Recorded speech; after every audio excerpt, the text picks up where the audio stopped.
വളരെ ടേസ്റ്റി ആയിട്ടുള്ളൊരു വിഭവമാണ് ഉണ്ടാക്കുന്നത്. നമ്മുടെ വായിലിട്ടാൽ ഇങ്ങനെ അലിഞ്ഞു പോകുന്ന വിധത്തിലുള്ളൊരു തൈര് വട. അപ്പോൾ നമുക്കതെങ്ങനെ ഉണ്ടാക്കുന്നതെന്ന് നോക്കാം. ഞാൻ 1 കപ്പ് ഉഴുന്ന് പരിപ്പ് നന്നായിട്ട് കഴുകി ഒരു 4 മണിക്കൂർ കുതിർക്കാനായിട്ട് വെച്ചിട്ടുണ്ടായിരുന്നു. എന്നിട്ട് അതിൻ്റെ വെള്ളമെല്ലാം ഊറ്റിക്കളഞ്ഞ് നമുക്ക് പിന്നെ അരച്ചെടുക്കണം. നല്ല ഫൈനായിട്ട് അരച്ചെടുക്കണം. അല്പം മാത്രം വെള്ളം ഒഴിച്ചിട്ട് വേണം നമുക്കിത് അരച്ചെടുക്കാൻ. വെള്ളം അധികം കൂടി പോകരുത്. നല്ല തിക്കായിട്ടുള്ളൊരു ബാറ്റർ ആവണം.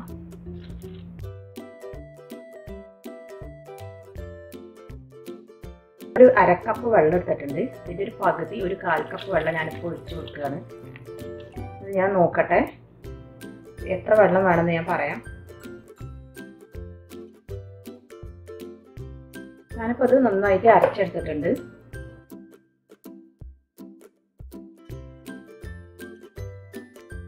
ഞാനിതിലേക്ക് ഒരു 1/4 കപ്പ് വെള്ളം പിന്നെ ഒരു 3 ടേബിൾ സ്പൂൺ കൂടി വെള്ളം ചേർത്തിട്ടാണ് ഇത് നന്നായിട്ട് അരച്ചെടുത്തത്. ഇനി നമുക്കിതൊരു ബൗളിലേക്ക് മാറ്റാം. ഞാനിപ്പോൾ ഇത് ഫുഡ് പ്രോസസ്സറിലാണ് അരച്ചെടുത്തത്. നിങ്ങൾ മിക്സിയിലാണ് അരക്കുന്നതെങ്കിൽ നമ്മൾ അരിയൊക്കെ പൊടിക്കണ ജാറുണ്ടല്ലോ, അതിലാണ് അരച്ചെടുക്കേണ്ടത്. അപ്പോൾ നമുക്ക് വളരെ കുറച്ച് വെള്ളം ഒഴിച്ചാൽ മതിയാവും. അപ്പോൾ ഞാൻ മാവെല്ലാം ഒരു പാത്രത്തിലേക്ക് ഇട്ടിട്ടുണ്ട്. ഈ മാവിൻ്റെ പരുവെന്ന് പറഞ്ഞാൽ മാവ് ഇങ്ങനെ ഇതുപോലെ ഇങ്ങനെ കമഴ്ത്തി വെക്കുമ്പോൾ വീണ് പോകരുത്. ആ ഒരു പരുവത്തിലായിരിക്കണം നമ്മളെ മാവ് ഉണ്ടായിരിക്കേണ്ടത്. പിന്നെ ഇതിലേക്ക് വേണ്ടത് 1 ടേബിൾ സ്പൂൺ ഇഞ്ചി, പിന്നെ നിങ്ങളുടെ എരിവിനനുസരിച്ച് പച്ചമുളക്. ഞാനിപ്പോൾ ഇവിടെ ഒരു പച്ചമുളക് ചെറുതായി മുറിച്ചതാണ് ചേർക്കുന്നത്. പിന്നെ ഒരു 2.5 ടേബിൾ സ്പൂൺ സവാള ചെറുതായി മുറിച്ചെടുത്തത് അത് നമുക്കിതിലേക്ക് ചേർത്ത് കൊടുക്കാം.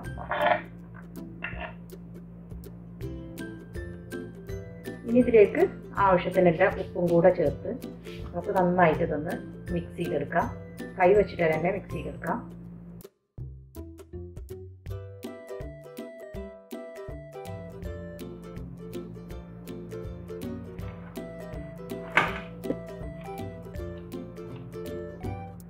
ഈ തൈര് വടക്ക് ഒരു പ്രത്യേക ഷേപ്പൊന്നുമില്ല. നമ്മൾ സാധാരണ ഉഴുന്നുവട ഉണ്ടാക്കുന്നത് പോലെ ആ ഷേപ്പിൽ ഉണ്ടാക്കാം. അല്ലെങ്കിൽ സ്പൂൺ വെച്ചിട്ട് ഇങ്ങനെ എണ്ണയിലേക്ക് കോരി ഒഴിക്കുകയും ചെയ്യാം. അപ്പോൾ ഞാനിപ്പോൾ ഇവിടെ നമ്മുടെ ഉഴുന്നുവടൻ്റെ അതേ ഷേപ്പിൽ തന്നെ അല്പം സൈസ് കുറച്ചിട്ടാണ് ഉണ്ടാക്കുന്നത്. അതിനുവേണ്ടി നമ്മുടെ കൈ ആദ്യം കുറച്ച് വെള്ളത്തിലൊന്ന് മുക്കിയെടുക്കുക. അതിനുശേഷം നമുക്ക് കുറച്ച് മാവ് എടുക്കാം. ഞാനിവിടെ ഒരു അലുമിനിയം ഫോയിൽ എടുത്തിട്ടുണ്ട്. അലുമിനിയം ഫോയിലിന് പകരമായിട്ട് ഒരു പ്ലാസ്റ്റിക് കവറോ അല്ലെങ്കിൽ ഒരു വാഴയില അല്ലെങ്കിൽ ബട്ടർ പേപ്പർ അതിലൊക്കെ വെച്ചിട്ട് നമുക്ക് ഇതുപോലെ തന്നെ ചെയ്യാം. നമ്മുടെ കയ്യിൽ ഒട്ടിപ്പിടിക്കില്ല.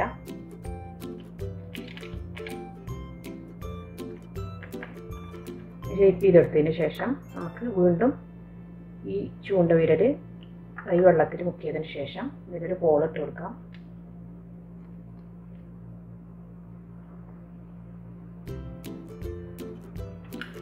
നമുക്ക് ഇതുപോലെ ചൂടായ എണ്ണയിലേക്ക് ഇട്ട് കൊടുക്കാം.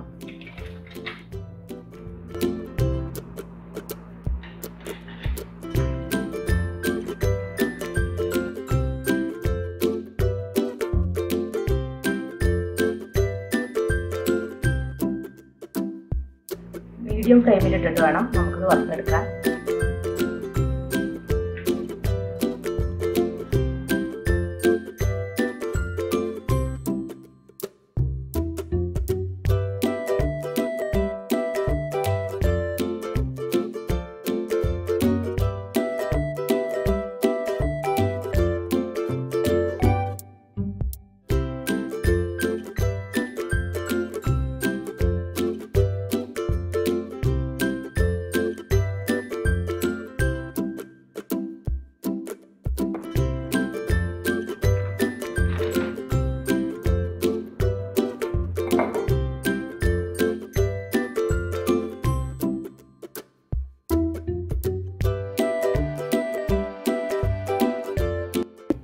അപ്പോൾ ഞാൻ വടകളൊക്കെ ചുട്ടെടുത്തിട്ടുണ്ട്. ഒരു ബൗൾ എടുത്തതിന് ശേഷം അതിലേക്ക് നമുക്ക് ഈ വടകളെല്ലാം ഇട്ട് കൊടുക്കാം.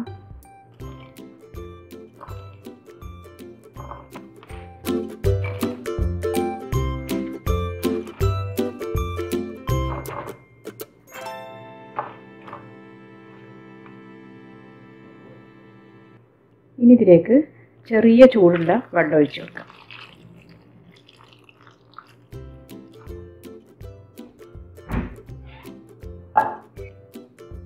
അത് നന്നായിട്ട് താഴ്ത്തി കൊടുക്കുക.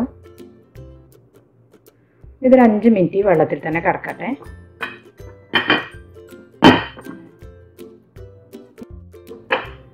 ഇതിപ്പോൾ 5 മിനിറ്റ് ആയിട്ടുണ്ട്. ഞാൻ വെള്ളത്തിൽ സോക്ക് ചെയ്യാൻ വെച്ചിട്ട് ഈ വട കൈ വെച്ചിട്ട് ഈ വെള്ളമെല്ലാം നന്നായിട്ട് പിഴിഞ്ഞെടുക്കുക. ഒട്ടും വെള്ളം ഉണ്ടാവാൻ പാടില്ല, നന്നായിട്ട് പിഴിഞ്ഞെടുക്കണം.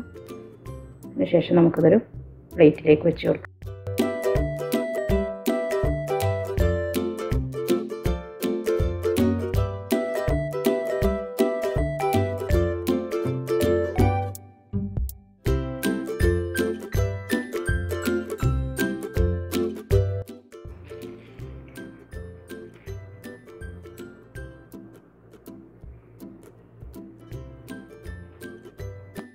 ഇതിലേക്ക് വേണ്ടത് നല്ല കട്ട തൈരാണ്.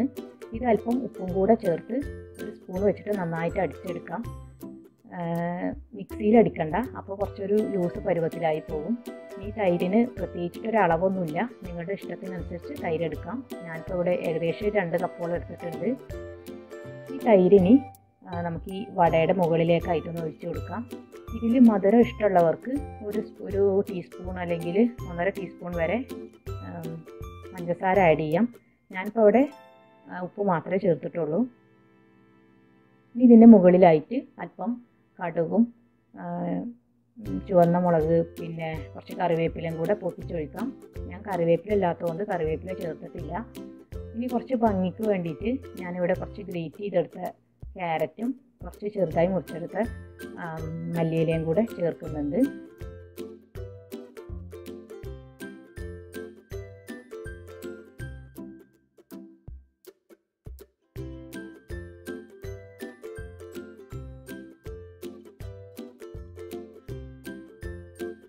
ഇത് ഇതുപോലെ തന്നെ ഒരു 5 മിനിറ്റ് ഇരിക്കട്ടെ.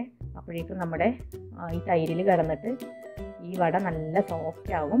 അപ്പോൾ കഴിക്കാനായിട്ട് നല്ല ടേസ്റ്റി ആയിരിക്കും. നമ്മുടെ വളരെ ടേസ്റ്റി ആയിട്ടുള്ള തൈര് വട ഇവിടെ റെഡി ആയിട്ടുണ്ട്. അപ്പോൾ എല്ലാവരും ഇതൊന്ന് ട്രൈ ചെയ്ത് നോക്കണം, എല്ലാവർക്കും ഇഷ്ടമാവും. എൻ്റെ റെസിപ്പീസ് നിങ്ങൾക്ക് ഇഷ്ടമായാൽ ലൈക്ക് ചെയ്യാനും ഷെയർ ചെയ്യാനും സബ്സ്ക്രൈബ് ചെയ്യാനും മറക്കരുത്. ഇനി അടുത്ത നല്ല റെസിപ്പീസുമായി വരുന്നത് വരെ താങ്ക് യു.